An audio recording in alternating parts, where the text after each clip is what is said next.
안녕하셨어요? 네, 또 왔습니다. 네, 같이 기도하겠습니다. 아버지 하나님, 감사합니다. 저희를 불쌍히 여겨 독생자 예수 그리스도를 이 땅에 보내셔서 저희의 모든 죄를 담당케 하시고 우리가 받을 저주와 심판을 예수님의 몸에 받게 하시고 우리의 모든 죄를 영원히 사하신 그 크신 사랑과 은혜에 진심으로 감사드립니다. 하나님의 사랑을 우리 마음속에 부어주시고 주님 오시는 그날까지 하나님의 사랑에 이끌려 살아갈 수 있도록 늘 일깨우시고 함께 하심도 더욱 감사합니다. 우리 교회의 마지막 시대에 이 복음을 두시고 이 복음을 또한 짊어지고 전 세계 곳곳으로 나갈 수 있도록 선교사들을 파송케 하시고 그 일에 뒷감당을 할 수 있도록 저희들에게 세계 선교 헌금을 허락하신 주님 더욱 감사합니다.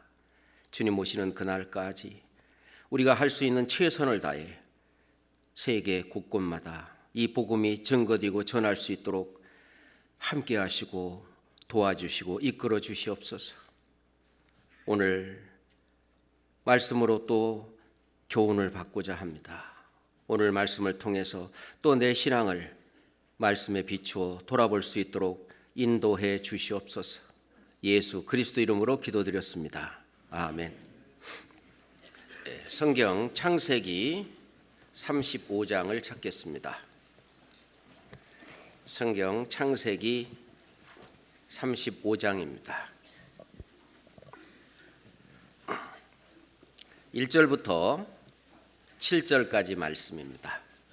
창세기 35장 1절부터 7절까지입니다.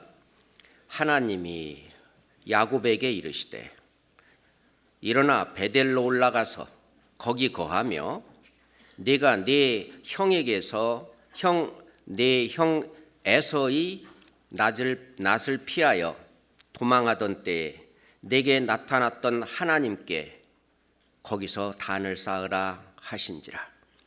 야곱이 이에 자기 집 사람과 자기와 함께한 모든 자에게 이르되 너희 중의 이방 신상을 버리고 자신을 정결케 하고 의복을 바꾸라. 우리가 일어나 베델로 올라가자. 나의 환난 날에 내게 응답하시며 나의 가는 길에서 나와 함께하신 하나님께 내가 거기서 단을 쌓으려 하노라 하매 그들이 자기 손에 있는 모든 이방 신상과 자기 귀에 있는 고리를 야곱에게 주는지라. 야곱이 그것을 세겜 나무 근처 상수리 나무 아래 묻고 그들이 발행하였으나 하나님이 그 사면 고울들로 크게 두려워하게 하신 고로 야곱의 아들들을 추격하는 자가 없었더라. 야곱과 그에 함께한 모든 사람이 가나안 땅 루스 곧 베델에 이르고 함께 읽겠습니다. 그가 거기서 단을 쌓고 그곳을 엘 베델이라 불렀으니 이는 그의 형의 낯을 피할 때에 하나님이 그에게 거기서 나타나셨습니다라. 오늘은 베델로 올라가자라고 하는 제목을 가지고 말씀을 상고하고자 합니다. 2020년 이제 새로 시작하면서 우리가 구원받았을 때 처음 사랑을 기억하고 신실하신 주님의 약속을 한번 되새겨보는 그런 시간이 됐으면 좋겠습니다. 가슴 속에 구원받았을 때 꿈틀거렸던 열정이 되살아날 것입니다. 또 주님을 막 맞이하고 영원한 속죄를 통한 구원을 받았을 때 그 설렘과 그리고 이제는 주를 위해서 살겠다고 하는 자원하는 심령, 그런 것들이 깨어날 것입니다. 특별히 이 창세기 35장은 야곱이 자기의 신앙을 회복하는 그런 내용이 되어 있습니다. 우리가 타성이 젖어서 신앙생활을 한다고 하는 생활이 어떤 종교생활이 되어 있다면 정말 올바른 신앙생활을 위해서 하나님과 나 사이에 올바른 어떤 신앙을 위해서 창세기 35장을 공부하는 것은 도움이 된다고 생각합니다. 창세기 35장 1절 한번 같이 읽겠습니다. 하나님이 야곱에게 이르시되 일어나 베델로 올라가서 거기 거하며 네가 네 형 에서의 낯을 피하여 도망하던 때 네게 나타났던 하나님께 거기서 단을 쌓으라 하신지라. 이 말씀에서 실은 하나님이 그 앞에 창세기 32장에 보면은 하나님과 겨루어 이겼다 해서 야곱의 이름을 이제 이스라엘로 부를 거다라고 말씀을 하셨는데 35장에 보면 다시 야곱이라는 말을 쓰고 있습니다. 그 말은 아직 이스라엘다운 그런 야곱이 되지 못했기 때문에 하나님이 야곱에게 이르되 일어나 베델로 올라가라 라고 말씀을 하십니다. 그럼 베델이 어디냐? 원래 베델은 예루살렘에서부터 북쪽으로 약 19km 정도 위쪽으로 올라갑니다. 올라가면은요 동쪽에는 아이성이 있고 그리고 이제 서쪽으로 세겜이 있는데 거기가 이제 베델이라고 하는 지역입니다. 그런데 이 베델을 알기 위해서는 우리가 창세기 28장을 한번 보는 게 좋습니다. 창세기 28장 10절부터 보겠습니다. 야곱이 부엘세바에서 떠나 하란으로 향하여 가더니 한 곳에 이르러는 해가 진지라. 거기서 유숙하려고 그곳에 한 돌을 취하여 베게 하고 거기 누워 자더니 꿈에 본즉 사닥다리가 땅 위에 섰는데 그 꼭대기가 하늘에 닿았고 또 본즉 하나님의 사자가 그 위에서 오르락 내리락 하고 또 본즉 여호와께서 그 위에 솟아 가라사대 나는 여호와니 너의 조부 아브라함의 하나님이요 이삭의 하나님이니라. 너 누운 땅을 내가 너와 네 자손에게 주리니 네 자손이 땅이 티끌같이 되어서 동서남북에 편만할지며 땅의 모든 족속이 너와 네 자손을 인하여 복을 얻으리라. 내가 너와 함께 있어 네가 어디로 가든지 너를 지키며 너를 이끌어 이 땅으로 돌아오게 할지라. 내가 네게 허락한 것을 다 이루기까지 너를 떠나지 아니하리라 하신지라. 야곱이 잠이 깨어 가로되 여호와께서 과연 여기 계시거늘 내가 알지 못하였도다. 이에 두려워하여 가로되 두렵도다 이곳이요 다른 것이 아니라 이는 하나님의 전이요 하늘의 문이로다 하고 야곱이 아침에 일찍이 일어나 베게 하였던 돌을 가져 기둥으로 세우고 그 위에 기름을 붓고 그곳 이름을 베델이라 하였더라. 이 성의 본 이름은 루스더라. 이 베델에서 이런 사건이 있었습니다. 베델이라고 하는 이름을 야곱이 지은 것은 벳이라고 하는 것은 집이라는 뜻이고요. 그 다음에 엘이라고 하는 것은 하나님이라는 뜻인데요. 그래서 베델 그러면 하나님의 집 그런 뜻입니다. 우리가 베들레헴 그러면 그 벳이 집이고 들레헴이 떡이래요. 그래서 베들레헴 그러면 떡집 이렇게 되는 것처럼 베델 그러면은 하나님의 집 이런 뜻을 가진 그 지역의 이름을 베델이다 그렇게 지었습니다. 이 베델에서 야곱과 하나님은 직접 처음 만나게 됩니다. 이제 야곱은 장자의 축복을 훔쳐가지고 장자의 축복을 받고 형 에서가 무서워가지고 그 살라고 이제 외삼촌이 살고 외주모가 있었던 그 하란 그 밧담 아람이라고 하는 곳으로 아버지도 가라 그러고 엄마도 가라 그래서 글로 이제 가는 길입니다. 그 길은 길고도 아주 험준한 길입니다. 하루 종일 걷고 또 밤에는 그냥 들에서 자야 되고 또 걷고 이렇게 해서 이제 그 밧담 아람 그 외삼촌 라반이 있는 그 집까지 가는 길에 혼자 얼마나 무섭고 그리고 힘들고 두렵고 했겠습니까? 그런데 이제 하루는 이제 해가 지어 그냥 돌 베개를 베고 누웠습니다. 그리고 이제 피곤해서 바로 잠이 들었는데 꿈속에 어떤 형상이 나타났는데 사닥다리가 땅 위에 섰는데 그 꼭대기가 하늘에 닿았다. 그리고 또 보니까 하나님의 사자가 그 위에서 오르락내리락 한다. 여기 있는 이 사닥다리는 이 지상과 천상을 연결하는 바로 중보자 역할을 하고 계신 예수 그리스도의 그림자다. 그렇게 말을 하고 있습니다. 모형이죠. 그러니까 우리 이 지상에 살고 있는 우리가 저 천국에 가기까지는 중보자 예수 그리스도가 없이는 안 됩니다.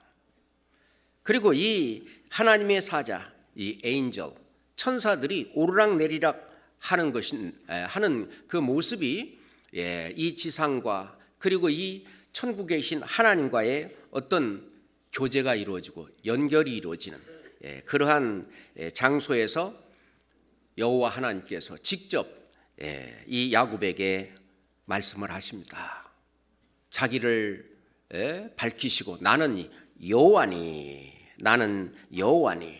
너의 조부 너의 할아버지 아브라함의 하나님이고 또 네 아버지 이삭의 하나님이다. 그리고 네 누운 땅을 내가 너와 네 자손에게 주겠다. 이것은 땅에 대한 축복. 그래서 기업으로 땅을 주실 것을 하나님이 주실 것을 약속을 했습니다. 하나님의 언약의 말씀이죠. 그리고 이제 두 번째로 하신 말씀이 네 자손이 땅의 티끌같이 될 것이다. 이 자손에 대한 축복이죠. 그리고 곁들어서 네 자손을 통해서 천하 만민들이 다 복을 얻을 것이다. 이거는 영생의 축복을 가르치는 것입니다. 이거는 하나님께서 굉장한 축복을 주신 거죠. 그리고 세 번째, 내가 너와 늘 함께 있겠다. 그래서 너를 떠나지 않고 어디로 가든지 너를 지켜주겠다라고 하는 보호의 약속입니다. 이것은 실은 이런 약속은 야곱에게만 한 것이 아니라 실은 이것은 우리에게도 똑같은 약속을 하나님이 하셨습니다. 자, 이것을 베델 언약이라고 얘기를 하는데 이 베델 언약 그것은 야곱의 신앙의 기초입니다. 그래서 야곱에게 말씀하신 하나님은 땅을 약속을 하고 자손의 축복을 이야기하고 신변 보호에 대한 약속을 하셨는데 이것을 영적으로 얘기한다면은 내가 너 누운 땅을 기업으로 너와 네 자손에게 줄 것이다 라고 하는 것은 그 영생의 축복을 이 사실을 믿는 우리와 그리고 우리가 말씀을 전하는 모든 사람에게 주겠다고 하는 영적인 의미가 있고요. 그리고 또 너를 통해서 구원받은 사람이 또 동서남북 굉장히 많을 것일 뿐만 아니라 또 너희들을 통해서 너희들이 복음을 전하는 그 사람들을 통해서 전 세계 천하 만민이 다 영생의 축복을 받을 그런 축복을 그런 언약을 하셨고요. 그리고 내가 너를 떠나지 않겠다라는 말은 늘 동행하면서 함께 보호하면서 인도하겠다라고 하는 약속인데 이거는 우리가 구원받을 때 받은 약속과 동일합니다. 그 베델의 약속은 그 야곱에게만 하시는 것이 아니라 구원받는 모든 사람들에게 다 하시는 겁니다. 자, 베델이라고 해서 하나님의 집입니다. 그러면 하나님이 거하시는 처소가 하나님의 집인데 그럼 하나님은 베델만 계시냐? 그렇지 않죠. 이 베델은 야곱에게 있어서의 베델이죠. 그러니까 이스라엘 땅 또는 전 세계 어디든지 하나님 함께 거하시는 그곳은 베델입니다. 그러니 나에게도 나의 베델이 있고 또 이 베델, 여기에 하나님이 계시는데 잘 몰랐던 겁니다. 야곱도 말씀하시기를 여호와께서 과연 여기에 계셨거늘 내가 알지 못하였다. 하나님은 전 세계에 없는 곳이 없습니다. 우리에게 떠나 있으나 아주 가까운 거리, 누구에게든지 손 닿으면 닿을 정도요, 그렇게 멀리 떠나 계시지 아니하시다라고 사도행전 17장에도 말씀하시는데, 그러니까 누구든지 하나님을 찾고 찾으면 못 찾을 수 없는 아주 가까운 거리에 하나님이 계십니다. 하나님이 계신 곳은 정말 가까운 것이죠. 그러면서 17절 같이 읽겠습니다. 이에 두려워하여 가로되 두렵도다 이곳이요 다른 것이 아니라 이는 하나님의 전이요 하나님의 문이로다 라고 말씀을 하셨습니다. 하나님의 전이다. 거기서부터 시작해서 하나님의 집이 지어져 가는 것입니다. 에베소서 2장 한번 찹시다. 에베소서 2장 20절로, 에베소서 2장 20절부터 22절까지, 에베소서 2장 20절로 22절까지 너희는 사도들과 선지자들의 터위에 세우심을 입은 자라. 그리스도 예수께서 친히 모퉁이 돌이 되셨느니라. 그의 안에서 건물마다 서로 연결하여 주 안에서 성전이 되어가고, 같이 읽습니다. 너희도 성령 안에서 하나님의 거하실 처소가 되기 위하여 예수 안에서 함께 지어져 가느니라. 성전은 아주 작게 말한다면 내 몸이 성전이죠. 그렇지만 이 내 몸도 하나의 건물입니다. 이 건물마다 이어져서 하나님이 거하시는 교회가 세워지는데 그것이 하나님의 집이죠. 자기가 구원받은 그 자리, 거기가 바로 하나님의 집입니다. 맞잖아요. 그리고 하늘 문이다 그랬습니다. 하늘 문이다. 이는 하늘의 문이로다 그랬는데 예수님 말씀하시기를 좁은 문으로 들어가기를 힘쓰라. 생명으로 인도한 문은 좁고 길이 협착하여 찾는 이가 적다라고 말씀을 하셨는데, 이 좁은 문, 하늘의 문입니다. 그게 여기가 바로 하늘의 문이다라는 얘기입니다. 베드로에게 예수님은 말씀하시기를 내가 천국 열쇠를 네게 주리니, 네게가 누구냐? 교회 얘기입니다. 바로 하나님의 집 베델이죠. 네게 주리니 네가 땅에서 무엇이든지 매면 하늘에서도 매일 것이요 네가 땅에 무엇이든지 풀면 하늘에서도 풀리리라. 엄청난 권세를 하나님은 이 교회에게 주셨는데 여기에 하늘의 문이 있습니다. 천국 갈 수 있는 좁은 문이 있고 하나님이 거하시는 처소, 바로 여기가 하나님의 전이죠. 다시 창세기 35장, 창세기 35장은 표를 해놓으세요. 자꾸 찾을 테니까 1절을 다시 한번 읽겠습니다. 하나님이 야곱에게 이르시되 일어나 베델로 올라가서 거기 거하며 네가 네 형제 예서의 낫을 피하여 도망하던 때에 내게 나타났던 하나님께 거기서 단을 쌓으라 하신지라. 실은 창세기 28장에 베델은 거기서 하나님을 만나 이제 구원을 받고 하나님께 언약을 받고, 그러고 난 다음에 베델에서 서원을 합니다. 만약 하나님께서 나를 다시 이 가나안 땅 아버지의 집 여기로 돌아오게 하면 하나님은 정말 나의 하나님이 될 것이고,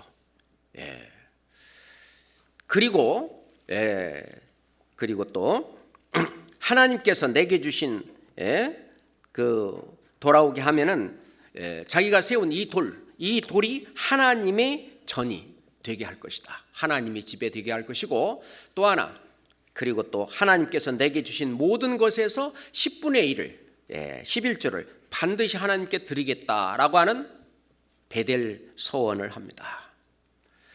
그리고 나서 이제 거기 베델을 떠나서 밧담 하람으로 가가지고 그 외삼촌 집에 두 딸 레아와 라헬을 아내로 삼고, 그리고 이제 거기뿐만 아니라 또 누구까지, 거기 그 여종으로 있었던 실바와 그리고 비라까지 해서 4명으로부터 이제 11명의 자녀를 낳게 됩니다. 그리고 이제 여기 지금 베델로 돌아와서 그래서 이제 마지막 아들 베냐민을 낳게 되죠. 그래서 이스라엘의 그 12지파가 이제 완성이 됩니다. 그렇게 되는데 그 밧담 하람에 가서 20년 동안을 살았어요. 그리고 이제 돌아왔습니다. 돌아와서 어디로 있었느냐면 세겜이라고 하는 지역에서 이제 거기서 세겜뿐만 아니라 숲곳에도 거기서 집을 짓고 사는 거예요. 그렇게 산 지 10년이나 됐어요. 그러면은 그 베델에서 그 야곱이 자기가 서원을 할 때 아비의 집으로 다시 가나안 땅으로 돌아오게 하면 이렇게 하겠다고 하는 자기 어떤 서원을 이행을 안 하는 거예요. 그리고 이제 이 야곱의 이 신앙이 흐리멍텅해졌어요. 그래서 이제 자기 어떤 신앙이 침체되는 그런 상황에 이르게 됐던 겁니다. 그래서 어떤 일이 벌어졌냐? 그 세겜에 왔는데 자기 외동딸 디나, 레아에게서 늦게 낳은 아주 외동딸 디나가 거기서 성폭행을 당하고, 그로 말미암아 그 레아를 통해서 낳았던 그 아들들이요 막 그냥 내 누이 동생이 성폭행을 당했다 그래서 세겜 사람들을 전부 다 살육을 하는 그런 일들이 벌어지는데 하나님이 그런 징계도 내리고, 그로 말미암아 그 가나안의 그 족속들이 이 야곱과 야곱의 이 식구들을 그냥 안 두려고 하는 그 위험천만한, 그러면서 이 야곱이 아주 굉장히 두려운 그런 상태 속에서 얼찌할 바를 모르고 있을 그런 상태 속에서 하나님께서 먼저 부르십니다. 그것이 창세기 35장에 있는 그 말씀이에요.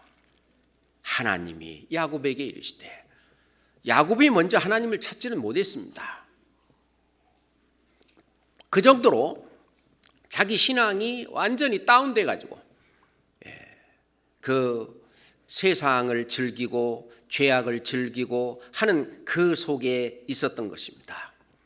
그러니 신앙을 회복하기 위해서 하나님이 야곱에게 이르시되 일어나 베델로 올라가라.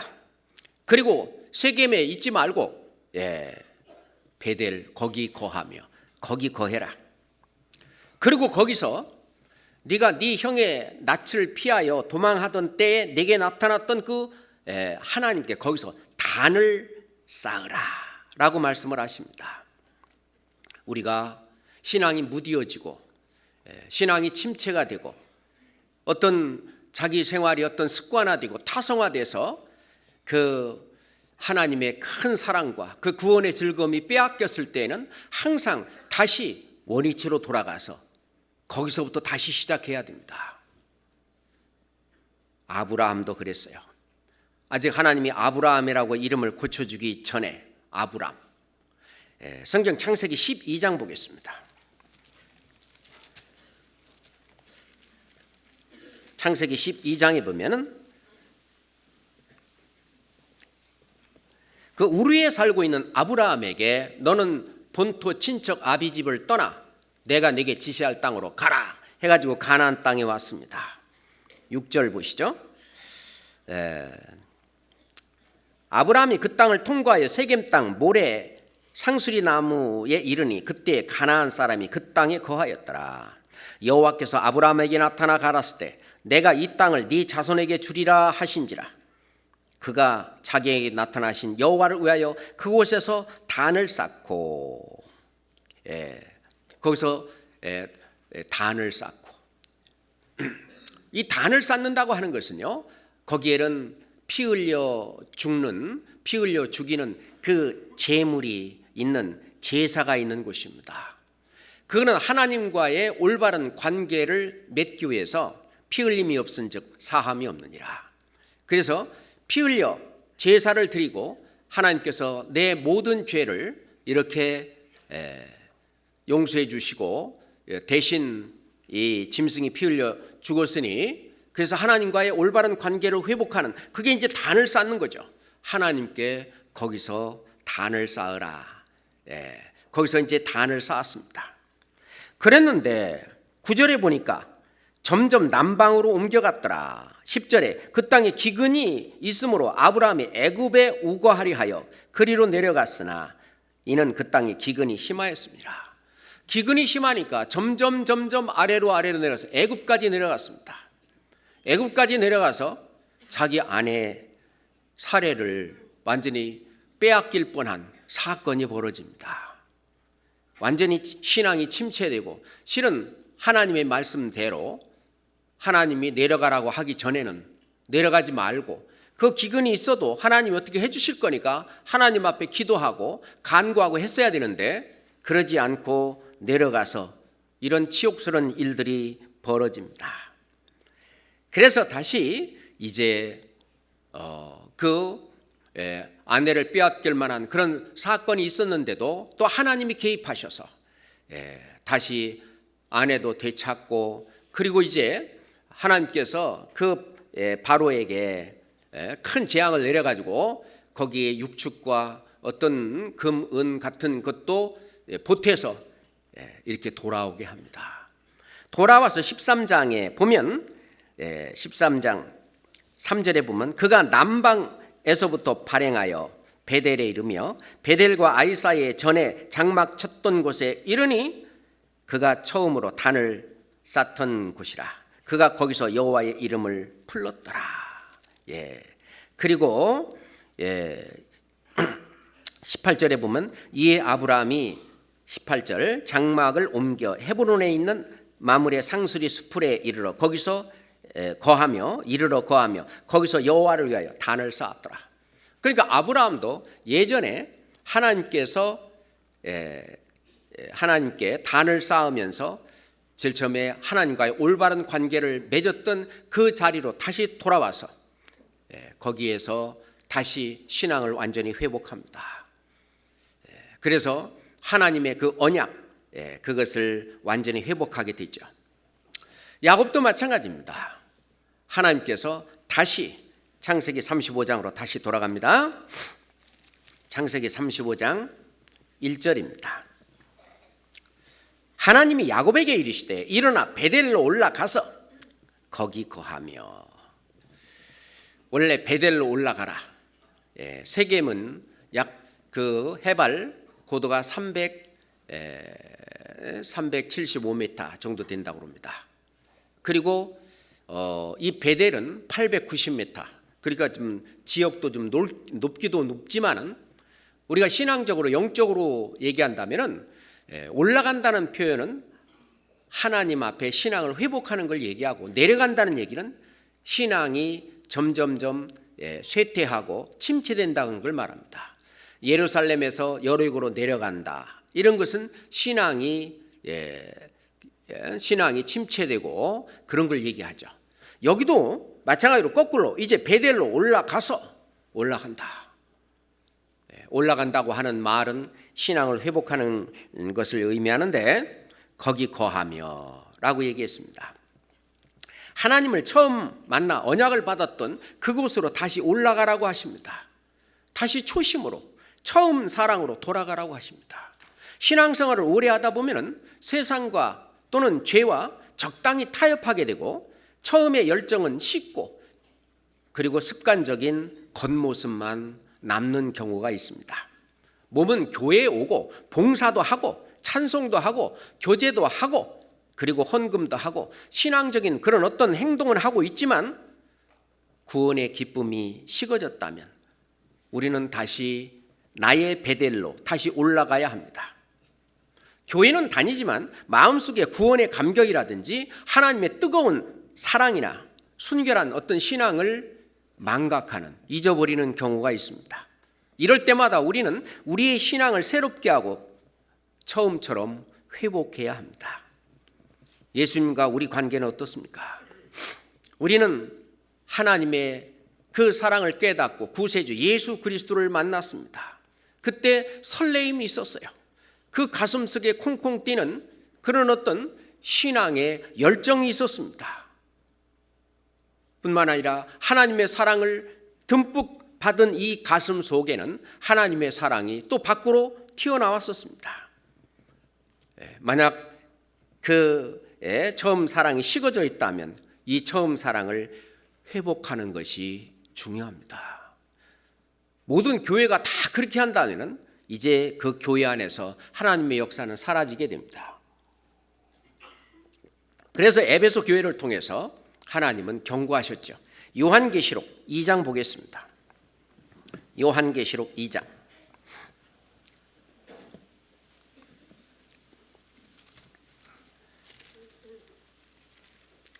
요한계시록 2장입니다. 에베소 교회 사자에게 편지하기를 오른손에 7뼈를 붙잡고 7 금 촛대 사이에 다니시는 이가 가라사대 내가 네 행위와 수고와 네 인내를 알고 또 악한 자들을 용납지 아니한 것과 자칭 사도라 하되 아닌 자들을 시험하여 그 거짓된 것을 네가 드러낸 것과 또 네가 참고 내 이름을 위하여 견디고 게으르지 아니한 것을 아노라. 칭찬을 먼저 하셨습니다. 네가 주일 말씀도 와서 잘 듣고 수요 말씀도 와서 잘 듣고 구역 모임이나 또는 전도 집회나 우리 찬양대에 와서 찬양도 하고 주일학교에 와서 어떤 교사로서 봉사도 하고 각 교제부서 봉사부서 그런 데에 와서도 아주 봉사도 잘하고 잘했다 칭찬을 하십니다. 4절 같이 읽겠습니다. 그러나 너를 책망할 것이 있나니 너희 처음 사랑을 버렸느니라. 처음 사랑은 실은 말씀으로 우리가 받았던 것이기 때문에 그 처음 사랑이 그 말씀이 잊어진 거예요. 망각한 겁니다. 봉사 열심히 하시는 분들 가운데 걱정이 되시는 분은 정말 봉사는 열심히 하는데 그 하나님의 말씀을 들을 시간이 없어서 말씀을 못 듣는 그런 분은 오래 지속하다 보면은 이 처음 사랑이 잊혀지거나 식거나 또는 그것이 아주 희미해지는 그런 경우가 있는데 그런 경우에는 다시 자기 베델로 올라가야 합니다. 왜냐하면 그 안에 그리스도의 사랑이 그 안에 불붙는 듯해서 그 안에 있는 그리스도의 사랑이 나를 이끌고 가야 되는데 그 그리스도의 사랑의 불길이 점점 작아지고 그래서 그것이 큰 힘이 없는 거예요. 그 사람을 이끌어가는 힘이 없어서 그러니까 예전에 어떤 습관에 따라서 어떤 억지로 하는 그 싫은데도 억지로 하는 그 의지에 따라서 봉사도 하고 또는 교제도 하고 뭐 한다고 하지만 실은 우리는 그리스도의 사랑의 어떤 강건함에 인해서 그리스도의 사랑이 강건한다는 말은 이 속에서 불릴 듯 일어나는 그 그리스도의 사랑, 그 신앙이죠. 그 뜻대로 살고 싶은 그런 소욕, 그것이 막 이끌어 올라와서 이제부터는 나를 위하여 사는 것이 아니라 오직 저희를 죽었다가 대신 나를 위하여 오직 저희를 대신하여 죽었다가 다시 사신 자를 위하여 살게 하려 합니다. 그리스도의 사랑이 우리를 강건하시는도다. 우리를 이렇게 강건하시거든요. 그래서 봉사도 하게 하고 교제도 하게 하고 전도도 하게 하고 헌금도 하게 하고 또는 교회의 모든 활동들에 함께하고 있는 것은 이 속에 불붙고 있는 그리스도의 사랑, 이 성령의 어떤 충만한 활동에 의해서 이루어지는데 그게 이제 식어버리는 거예요. 그런 경우에는 대부분 그 말씀을 가까이 안 하기 때문에 그렇습니다. 그래서 봉사 많이 하시는 분일수록 실은 내가 그 봉사를 더욱 잘하기 위해서는 이 처음 사랑을 자꾸 하기 위해서 내 자신을 자꾸 돌아봐야 합니다. 이 처음 사랑을 잊지 말고 있어야 합니다. 처음 하나님을 만나 설렜던 그 마음을 회복해야 합니다. 그러면 열정이 다시 살아날 수 있을 것입니다. 힘있게 살 수 있을 거예요. 우리가 구별된 그 거룩한 삶을 살 수 있을 것입니다. 주를 위해서 희생할 수도 있을 거예요. 교회 일에 적극적으로 참여할 수도 있을 겁니다. 그렇기 때문에 우리는 전도 집회 때마다 우리의 처음 사랑을 다시 늘 회복하고 그것이 훨씬 더 큰 불꽃으로 키워나가고 합니다. 그래서 우리는 전도 집회는 반드시 꼭꼭 참여해야 합니다. 그거는 새로 말씀을 듣는 그 영혼을 위해서뿐만 아니라 또는 나 자신을 위해서도 그거는 정말 꼭 필요한 것입니다. 거기에 항상 우리의 그 어떤 신앙의 근원이 어떤 주님을 그 섬기고 주를 위해서 사는 모든 근원이 거기이기 때문에 그렇습니다. 성경 고린도후서 1장 10절 보겠습니다. 고린도후서 1장 10절입니다. 고린도후서 1장 10절입니다. 같이 읽을까요? 그가 이같이 큰 사망에서 우리를 건지셨고 또 건지시리라. 또한 이후에라도 건지시기를 그를 의지하여 바라노라. 먼저 큰 사망에서 우리를 건지신, 나를 구원하신 그 하나님께서 또 건지시리라. 우리가 지금 현재 살고 있는 이 삶 가운데에서도 어떤 죄에 빠지든지 허물에 빠지든지 어떤 침륜에 빠지든지 거기서 또 건지시리라. 또한 이후에라도 또 건지실 걸 아는 겁니다. 그 하나님. 히브리서 13장 8절에는 예수 그리스도는 어제나 오늘이나 영원토록 동일하시니라. 영원토록 동일하신 그 예수님. 그랬는데 이 처음 그 사랑을 이렇게 그 설레임이나 그 어떤 불붙는 듯한 그 열정이 식어버리면 우리는 신앙생활이 정말 습관화, 타성화될 수도 있다고 하는 것입니다. 우리가 결혼하신 분들 오래되면은요 이게 무뎌질 수도 있죠. 근데 설레임으로 아내를 처음 만났던 것을 한번 기억해 보세요. 설레임으로 자기 자녀를 처음 대한 순간을 한번 기억해 보세요. 정말 애틋한 사랑이 마음에 다시 일깨워집니다. 그것처럼 구원받았던 그 날을 일깨워야 합니다. 그것이 베델로 돌아가는 겁니다. 그래서 우리는 간증을 자주 하는 것이 필요합니다. 그래서 자기가 받았던 그 엄청난 사랑을 자꾸 얘기함으로 해서 그것이 불이 꺼지지 않도록 점점 더 활발하게 탈 수 있도록 우리는 그 일이 필요합니다. 그것이 베델로 돌아가는 것이죠. 하나님의 사랑이 다시 마음속에 다시 깨어납니다. 그렇잖아요. 그 전도 집회하는 말씀을 우리가 계속 많이 듣고 있지만은 들을 때마다 또 다시 새롭고 들을 때마다 다시 새롭고 베델로 돌아가는 것입니다. 중요한 것이죠. 우리가 결혼식에 참여하면은요, 결혼할 때 신랑과 신부가 이렇게 그 혼인 서약을 할 때에 건강할 때나 병약할 때나 부할 때나 가난할 때나 어떠한 경우에도 하나님의 말씀을 조차 또는 하나님의 섭리를 따라 아내를 사랑하겠느냐? 남편을 사랑하겠느냐? 라고 하는 그 혼인 서약을 할 때 참여했던 그 사람들도 뭐 하냐면은 자기의 결혼을 그때 결혼식 할 때 그때를 되뇌이는 거예요. 되돌아보는 거예요. 그러면서 나도 저렇게 서약을 했지 하면서 이게 자기 자신을 다시 추스리는 거죠.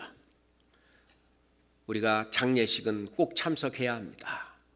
지혜자의 마음이 거기 있다고 말하는데 장례식에 참여할 때마다 우리는 나도 저렇게 죽을 텐데, 또는 내가 사랑하는 사람도 저렇게 죽을 텐데 어디 갈까? 그러니 전도할 마음이 생기고, 그리고 나의 신앙생활을 올바로 해야 되겠다는 마음이 장례식에 참여할 때마다 더 깊이 드는 거죠. 그것처럼 우리의 신앙을 다시 원상 회복하기 위해서 우리는 다시 베델로 돌아가자. 우리가 어떠한 처지에서 어떠한 상황에서 구원을 받았는지, 그리고 잘 기억하면 우리의 신앙이 흔들리지 않고 우리의 의의 길로 가는 데에 큰 도움을 받을 수가 있습니다.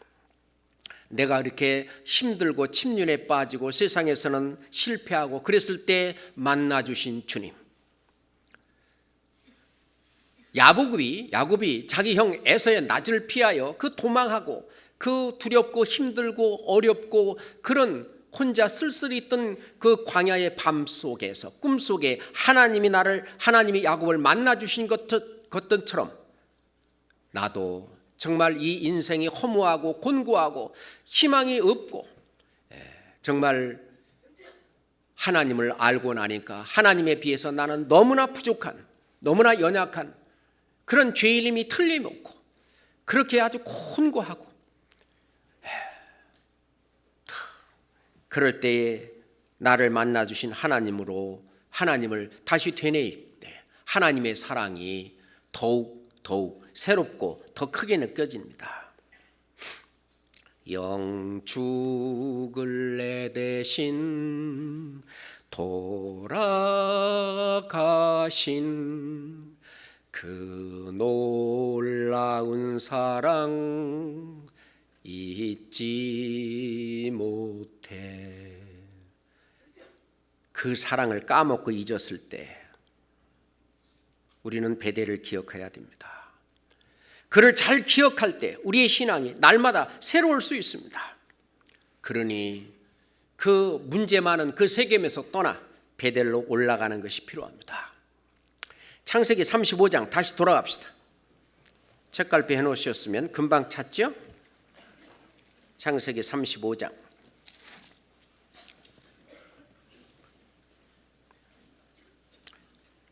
2절 3절 또 같이 읽겠습니다.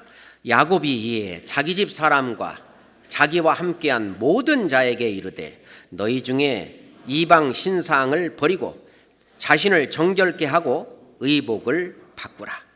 우리가 일어나 베델로 올라가자. 나의 환난 날에 내게 응답하시며 나의 가는 길에서 나와 함께 하신 하나님께 내가 거기서 단을 쌓으려 하노라 하매. 자, 베델로 올라갈 준비를 하고 있습니다. 베델로 올라갈 준비를 할 때에 야곱뿐만 아니라 야곱 집의 모든 식구들, 함께한 모든 자에게 세 가지를 얘기합니다. 너희 중에 이방 신상이 있으면 다 버려라. 그리고 자신을 정결케 하라. 그리고 의복을 바꿔 입어라 그랬어요. 이 세 가지입니다. 그 첫 번째, 이방 신상을 버리라. 자기가 사랑하는 아내 라헬은 그 라헬의 아버지 라반이 가지고 있었던 그 우상을 그 안장 밑에 숨기고 여기 베델 여기 올 때까지 세겜 그때까지도 계속 가지고 있었습니다. 그런데 그 이방 신상을 버리라. 또는 세겜에서도 그들은 어떤 장신구라든지 그런 것들이 전부 어디에 연결되어 있냐면은 이방 어떤 신상 우상하고 연결되어 있는데 그런 이방 그런 신상들을 이방 신상들을 버려라. 그 말은 이제는 믿지 않는 사람들하고 같은 계열 속에서 같이 믿지 않는 자와 같이 할 수 없다고 하는 것을 알고 믿지 않는 사람들이 하는 그 모든 걸 다 버리라는 것입니다. 성경 고린도후서 6장 보시죠. 고린도후서 6장입니다.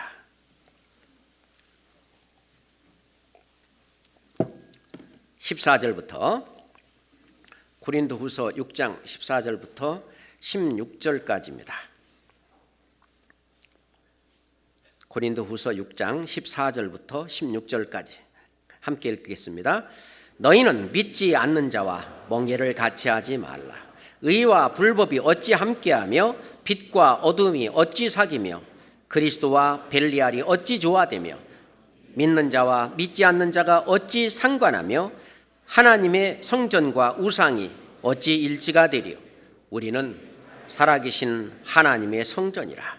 이와 같이 하나님께서 가라사대 내가 저희 가운데 거하며 두루 행하여 나는 저희 하나님이 되고 저희는 나의 백성이 되리라 하셨느니라.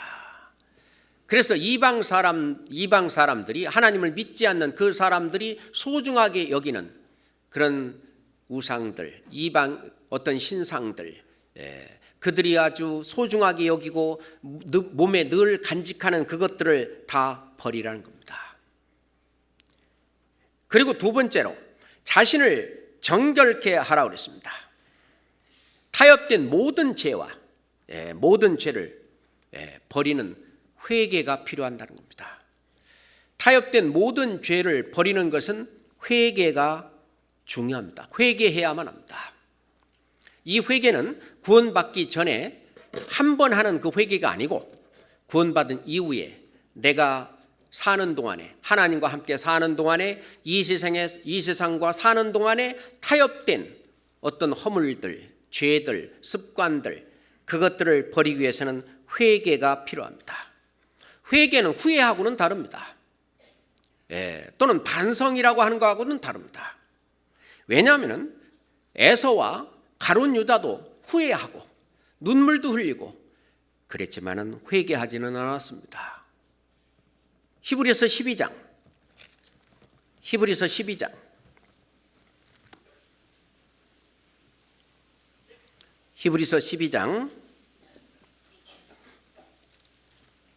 16절 17절입니다. 히브리서 12장 16절 17절 같이 읽을까요? 음행하는 자와 혹 한 그릇 식물을 위하여 장자의 명분을 판 에서와 같이 망령된 자가 있을까 두려워하라. 너희의 아는 바와 같이 저가 그 후에 축복을 기업으로 받으려고 눈물을 흘리며 구하되 버린 바 되어 회개할 기회를 얻지 못하였느니라. 후회는 했지만 반성은 했지만 회개할 기회는 없었습니다. 회개하지 않았습니다. 에서는 그래서 에서같이 하지 마라. 그는 망령된 것이다 라고 말합니다. 성경 마태복음 27장 보겠습니다. 가룟 유다는 어땠을까요? 마태복음 27장 3절부터 보겠습니다.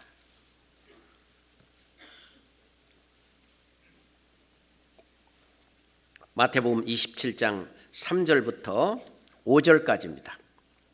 때에 예수를 판 유다가 그의 정죄됨을 보고 스스로 뉘우쳐 그 은 30을 대제사장들과 장로들에게 도로 갖다 주며 가로되 내가 무죄한 피를 팔고 죄를 범하였도다 하니 저희가 가로되 그것이 우리에게 무슨 상관이 있느냐 네가 당하라 하거늘 유다가 은을 성소에 던져놓고 물러가서 스스로 목매어 죽은지라.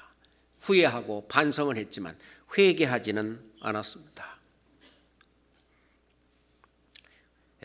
구원받은 이후에 그리스도인이 짓는 각각의 죄에 대한 회개라고 하는 것은 그 죄에서 완전히 떠나는 것입니다. 그 죄를 다시 범하지 않도록 하나님께 징계를 받고 또 그로 말미암아 하나님과의 교제를 회복하고 그리고 그 죄는 징계를 받았으므로 또 다시 그 죄에는 거하지 않는 것이죠. 그래서 잠언 28장 13절 말씀에 보면은 자기의 죄를 숨기는 자는 형통치 못하나 죄를 자복하고 버리는 자는 불쌍히 여김을 받느니라. 구원받은 이후에도요, 부모가 자녀들을 이렇게 양육할 때에 잘못한 줄 알고 부모님한테 잘못했습니다, 다시는 하지 않겠습니다 하고 회개하고, 그리고 충분히 이제 하지 않겠다고 이제 다짐하고, 그랬을 때에 부모님께서 그 모든 죄와 허물에서 용서하시고 이제 부모님과 자녀 간의 그 교제가, 사귐이 다시 회복이 되는 것처럼 하나님과 우리 사이도 마찬가지입니다. 그래서 여기 지금 베델에 올라가기 전에 여기 한 것처럼 자신을 정결케 하고, 이 정결케 하는 그 방법은 바로 자기 죄에 대한 회개를 하는 것입니다. 그 죄를 버리는 겁니다. 자, 욥기 11장입니다. 욥기 11장.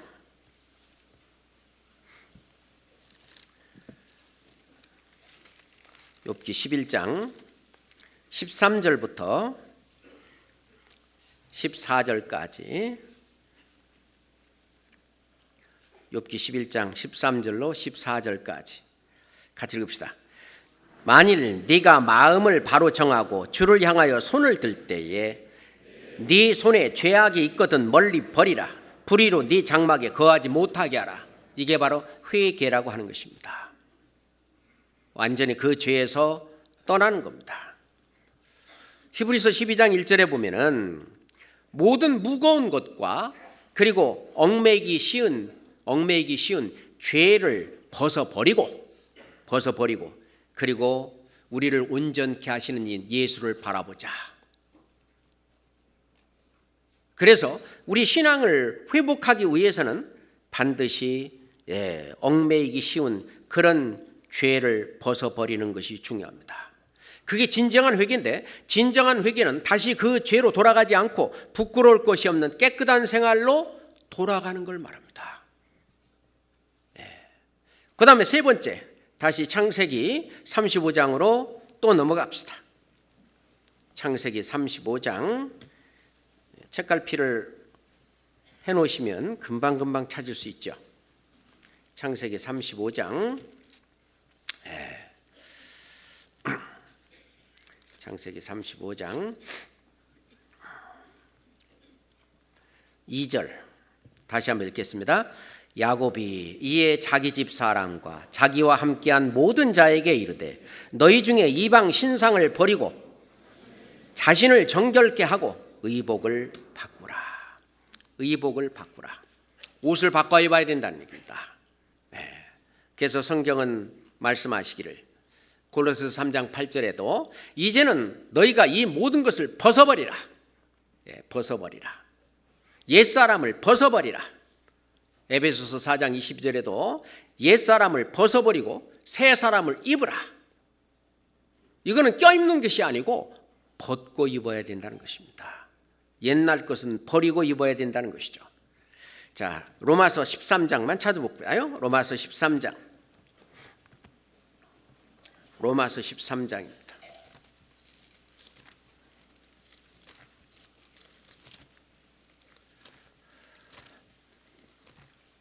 로마서 13장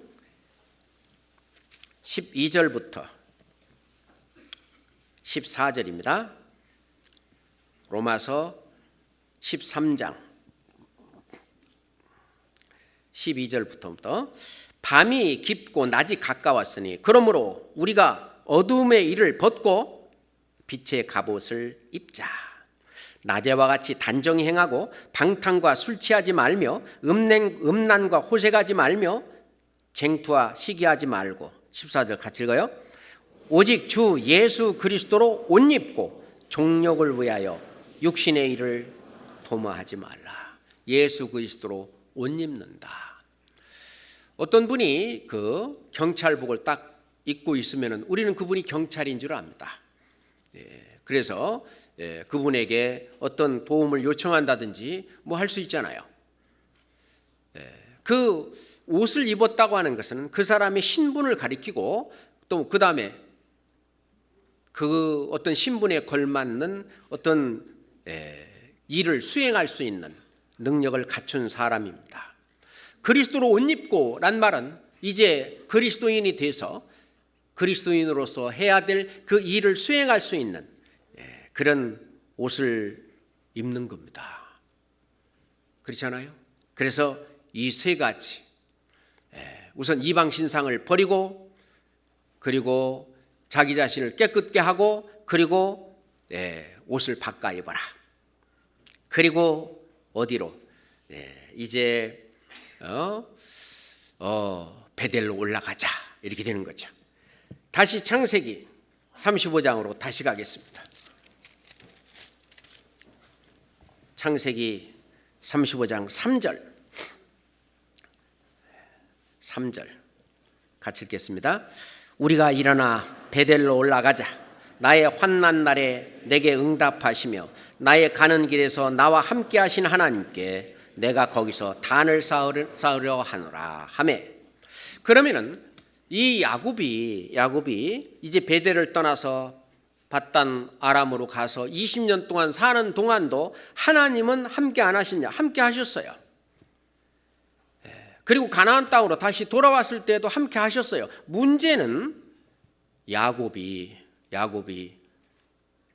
자기가 하나님께 묻고 또 하나님의 뜻을 조차 올바른 그런 신앙생활을 안 하게 되니까 죄가 들어오고 자기 가족 안에 문제가 발생이 되고 이렇게 되는 거죠.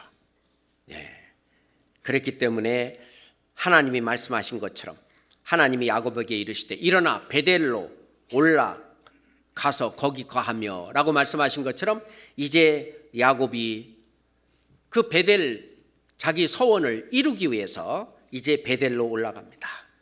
3절에 우리가 베델로 올라가자. 우리가 신앙을 회복하기 위해서 나의 베델들이 다 있죠. 나의 베델, 거기로 올라가자 그 말입니다. 4절, 5절 보겠습니다. 그들이 자기 손에 있는 모든 이방 신상과 자기 귀에 있는 고리를 야곱에게 주는지라. 야곱이 그것들을 세겜 근처 상수리 나무 아래에 묻고 그들이 발행하였으나 하나님이 그 사면 고울들로 크게 두려워하게 하신 고로 야곱의 아들들을 추격하는 자가 없었더라. 자, 이 죄를 십자가 아래, 여기 지금 상수리 나무는 이 십자가를 상징하는 말인데 자기의 그 모든 죄와 허물과 이런 것을 십자가 아래 전부 처리하고 자기 자신을 이제 주님께 맡기면 어떤 승리의 기쁨을 느낄 수가 있습니다. 누릴 수가 있습니다. 승리하는 신앙의 회복이 일어나는데 바로 여기서 하나님께서 그 사면 고울들로 크게 두려워하게 하신 고로 야곱의 아들들을 추격하는 자가 없었더라. 이게 승리의 행진입니다. 그러니 신앙생활은 이제 승리하는 생활이 될 수 있다고 하는 것입니다. 그 십자가 아래에 구원받은 이후에 지었던 모든 죄를 전부 묻어버리고 그리고 주님 앞에 나올 때 주님께 나를 맡기는 그런 올바른 신앙생활이 될 때는 이제는 사단이 우리를 쫓아오지 못합니다. 뿐만 아니라 우리의 육신의 소욕도 사그라질 것입니다. 우리의 신앙은 회복되어서 우리의 신앙생활이 계속 앞으로 나아갈 수 있는 신앙이 진보할 수 있는 그런 승리의 계가, 승리의 행진이 될 수 있습니다. 그 예수 그리스도 그분께 나의 운명을 맡기고 그리고 나를 거기에다가 완전히 투자하는 겁니다. 뿐만 아니라 내 안에 그리스도께서 사시도록 내 자신을 내어드리는 것이 바로 베델로 돌아가는 겁니다. 그래서 나를 위하여 죽으신 그 주님의 십자가 아래로 돌아가는 겁니다. 그래서 사도 바울도 고린도전서 2장 2절에 보면 나는 예수 그리스도와 그의 십자가에 못 박히신 것 외에는 아무것도 알지 아니하기로 작정했다. 그 말은 뭐냐면 모든 신앙의 시발점이 거기고 모든 신앙의 원동력도 거기에서 나온다는 것이에요. 예수 그리스도와 그의 십자가의 어떤 사랑, 거기에서 우리의 모든 신앙의 원동력이 나오는데 그게 베델로 돌아가는 겁니다. 그래서 요한일서 2장 24절에 보면 너희는 처음 들은 것을 너희 안에 거하게 하라. 처음 들은 것, 나를 구원해 주신 그 복음의 말씀, 그 들은 것이 너희 안에 거하면 너희가 아들의 안과 아버지 안에 거하리라. 그게 바로 우리가 주님 안에 거하는 겁니다. 그래서 처음 베델 언약으로 우리는 돌아가야 됩니다. 베델 언약의 첫 번째가 그 천국을 기업으로 주시겠다는 약속, 얼마나 커요.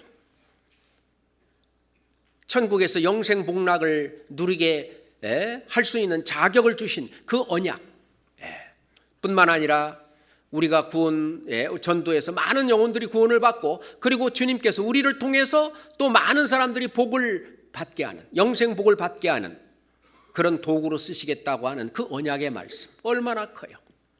뿐만 아니라 우리를 떠나지 않고 항상 주님이 오시는 그날까지 한시도 놓지 않고 눈동자처럼 우리를 보호하시고 지켜주시고 함께 하신다는 그 언약의 말씀, 거기로 다시 돌아갑니다. 그러니 두려운 것이 없죠. 거기에 돌아가기까지 나의 모든 죄와 허물과 모든 것을 아예 십자가 아래, 예수님의 피 아래 이미 다 용서했으니까 그 안에다가 다 그냥 묻어버리고 이제는 나를 위해서 죽으셨던 주님이 내 안에 들어와서 나의 주인이 돼서 살아가도록 하는 것입니다. 이 상수리 나무는 바로 예수 그리스도의 십자가의 그림자입니다. 자, 성경 출애굽기 15장을 보겠습니다. 출애굽기 15장입니다. 23절부터 25절까지입니다. 마라에 이르렀더니 그곳 물이 써서 마시지 못하겠으므로 그 이름을 마라라 하였더라. 백성이 모세를 원망하여 가로되 우리가 무엇을 마실까 하매 모세가 여호와께 부르짖었더니 여호와께서 그에게 한 나무를 지시하시니 그가 물에 던지며 물이 달아졌더라. 거기서 여호와께서 그들을 위하여 법도와 율례를 정하시고 그들을 시험하실세. 자, 한 나무를 지시하셨다. 우리 구원받기 전에는 우리는 전부 마라입니다. 다른 사람들이 또는 하나님이 마시지 못할, 먹지 못할 쓴 물입니다. 그런데 예수 그리스도의 어떤 희생으로 말미암아 우리가 받아야 될 저주를 예수 그리스도께서 대신 받음으로 말미암아 이 쓴물이 단물로 바뀌었습니다. 주님이 마실 수 있는, 주님이 먹을 수 있는 그런 우리로 바뀐 거예요. 그럴 때 한 나무, 바로 십자가의 능력입니다. 예수 그리스도의 십자가에 피 흘려 돌아가신 그 어떤 십자가의 그 능력으로 우리는 쓴물에서 단물로 변한 그런 사람이 됐죠. 성경은 말씀하시기를 나무에 달린 자마다 저주 아래 있는 자라 하였습니다. 예수 그리스도는 나무에 달렸어요. 저주 아래 있었습니다. 그래서 율법을 다 지키지 못한 죄인의 저주를 대신 예수님이 뒤집어 썼습니다.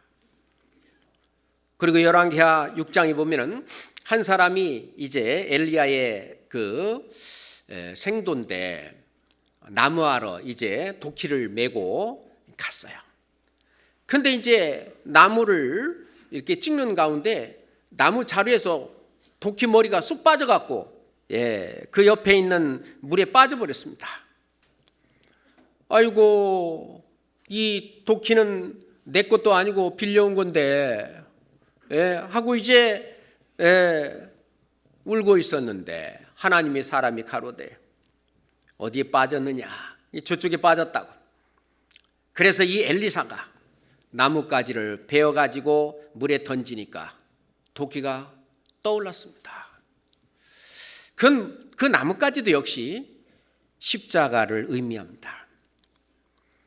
우리는 죄 아래 완전히 푹 빠져가지고 도저히 우리는 존재 가치도 없는 존재였는데 예수 그리스도께서 피 흘려 죽으시는 그 희생으로 말미암아 우리는 다시 떠올랐습니다. 죽었던 영혼이 살아난 거예요. 그래서 상수리 나무 아래 묻었다라는 말은 예수 그리스도의 십자가 아래 죄와 허물을 우리가 모두 묻고 그리고 베델로 올라가는 것을 설명한 겁니다.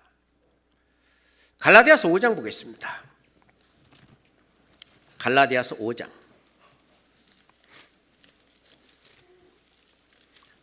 갈라디아서 5장 24절로 25절입니다. 갈라디아서 5장 24절로 25절입니다. 함께 읽겠습니다. 그리스도 예수의 사람들은 육체와 함께 그 정과 욕심을 십자가에 못 박았느니라. 만일 우리가 성령으로 살면 또한 성령으로 행할지니. 됐습니다. 정과 욕심을 십자가에 못 박았다는 얘기는 십자가 아래 우리의 죄와 허물과 나쁜 습관과 그 모든 것들을 십자가 아래 묻은 걸 말합니다. 이제부터는 죄와 타협된 그런 삶을 이제 십자가 아래 묻어야 됩니다.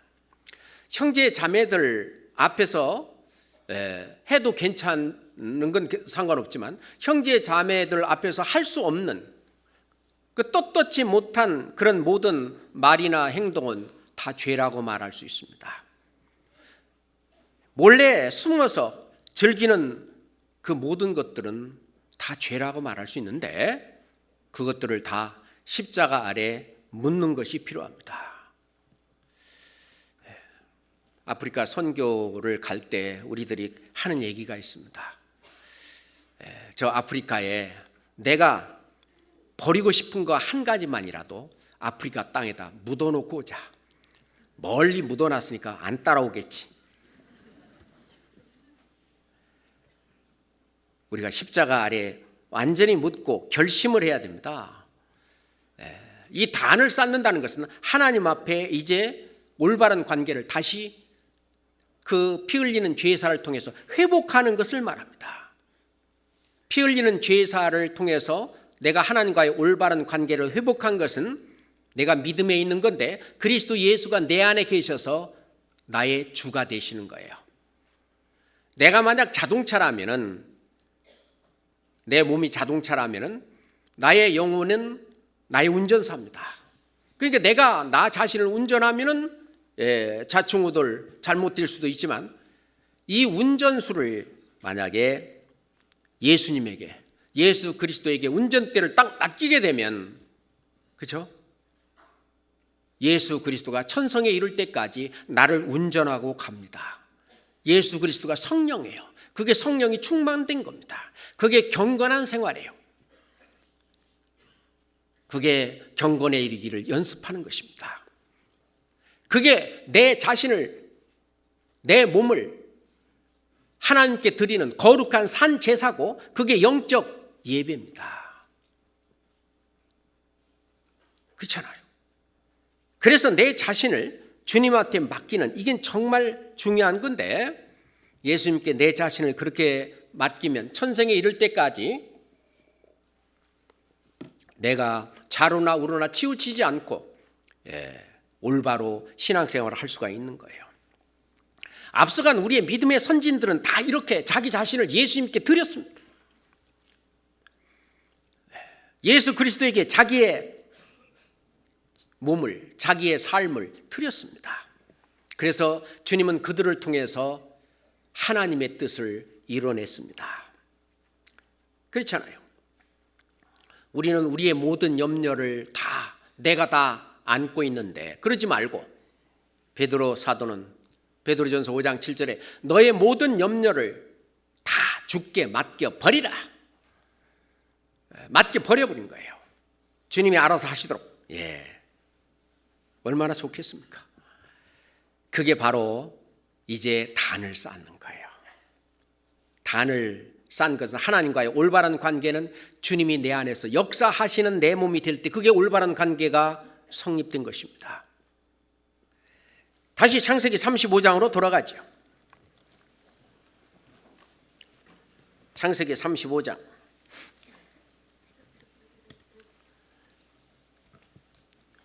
6절 7절입니다.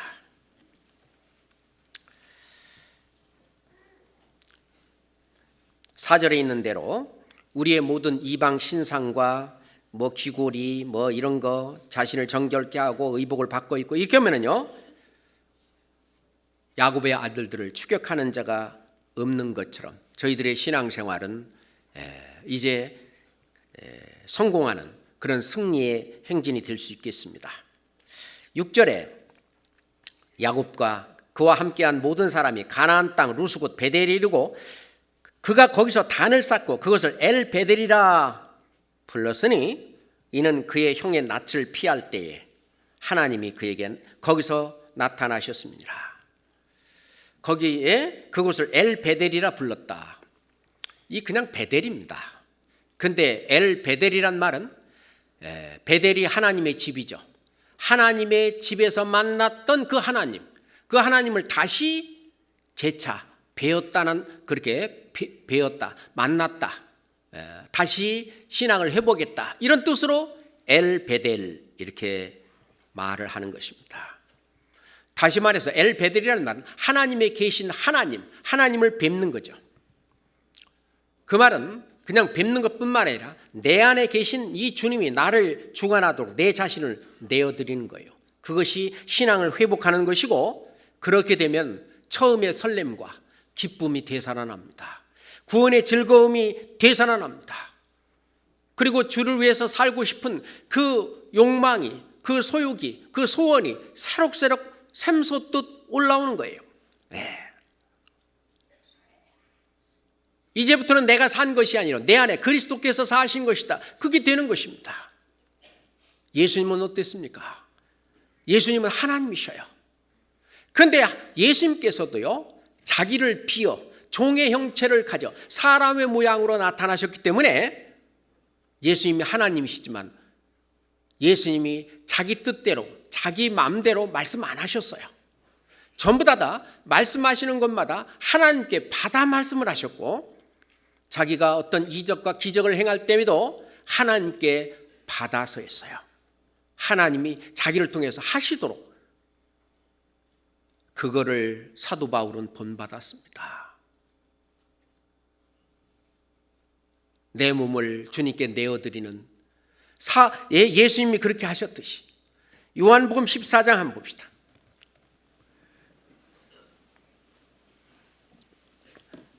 제가 감기약을 먹더니 자꾸 입이 마르네요. 요한복음 14장 24절 보겠습니다. 요한복음 14장 24절입니다. 함께 읽겠습니다. 나를 사랑하지 아니하는 자는 내 말을 지키지 아니하나니 너희의 듣는 말은 내 말이 아니요 나를 보내신 아버지의 말씀이니라. 예수님께서도 예수님을 보내신 하나님 아버지의 말씀을 전했습니다. 예수님도 하나님이신데 자기를 완전히 비웠습니다. 그 앞에 10절 한번 봅시다. 10절 14장 10절 나는 아버지 안에 있고 아버지는 내 안에 계신 것을 내가 믿지 못하느냐? 내가 너희에게 이르는 말이 스스로 하는 것이 아니라 아버지께서 내 안에 계셔 그의 일을 하시는 것이라. 그건 우리도 마찬가지입니다. 우리도 하나님 아버지 안에 있고 우리가 주 안에 있고 주는 또 우리 안에 계시고 그죠? 이 같은 얘기입니다. 내가 너희에게 이르는 말이 스스로 하는 것이 아니다.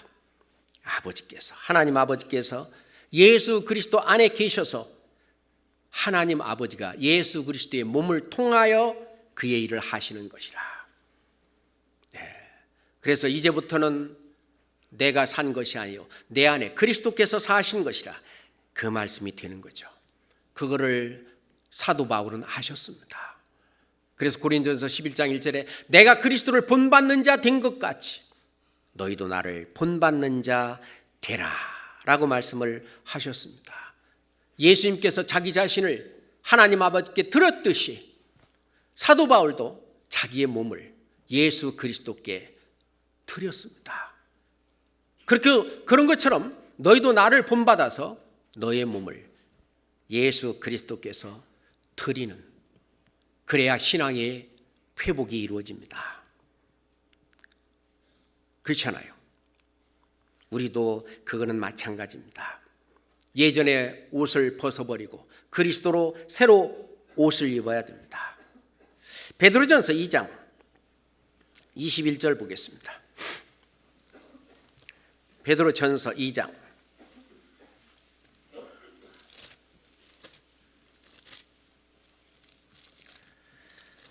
베드로전서 2장 21절입니다. 함께 읽을까요? 이를 위하여 너희가 부르심을 입었으니 그리스도도 너희를 위하여 고난을 받으사 너희에게 본을 끼쳐 그 자취를 따라오게 하려 하셨느니라. 이를 위하여 너희가 부르심을 입었다. 선을 행하는 그 일을 위해서 부르심을 입었는데 그리스도도 너희를 위하여 고난을 받으사 너희에게 본을 끼쳐 그 자취를 따라오게 하려 하셨느니라. 그래서 예수님도 말씀하시기를 내 원대로 마옵시고 아버지의 원대로 되기를 원하나이다. 우리 신앙생활은 내 원대로 마옵시고 하나님 아버지 예수 그리스도의 원대로 되기를 원하나이다 하고 내 자신을 주님께 그대로 드리는, 그게 바로 단을 쌓는 거예요. 그 단을 쌓는 것이 제사를 지내는 거잖아요. 그 단을 쌓을 때, 제사를 지낼 때 제물은 나의 몸입니다. 그렇잖아요. 나의 몸을 이게 죽고, 그리고 이제 예수 그리스도가 내 대신 이제 다시 내 안에서 사는 새 생명, 그 삶으로 사는 것이 신앙을 회복하는 것이 됩니다. 자, 창세기 35장으로 다시 돌아가겠습니다. 창세기 35장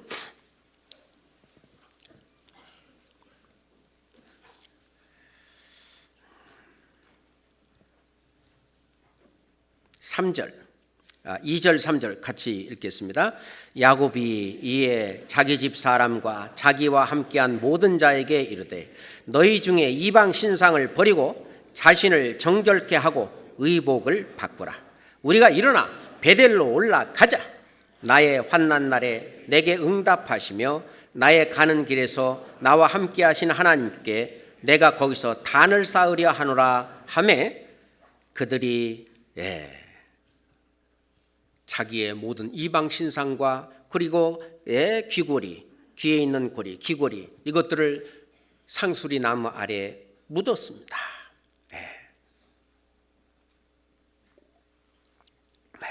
묻고 이제 베델에 이르러서 이 단을 쌓는데 그들을 추격하는 자가 없었습니다.